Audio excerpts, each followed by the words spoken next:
ठीक है 2 टाइम्स। कनक है 2 टाइम्स इसीलिए है।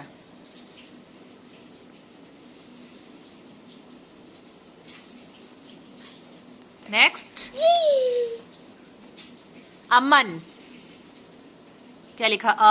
फिर ये क्या लिखा? माँ। यस, फिर नो। ना।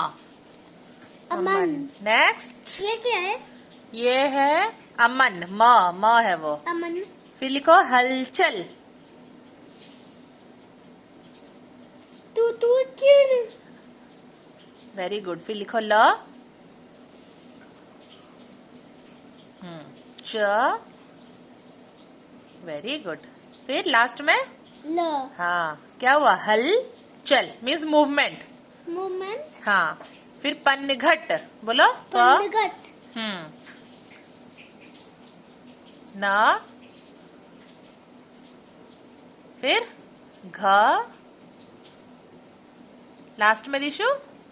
तो हाँ, ट से क्या होता है दिशु? टमाटर। हाँ।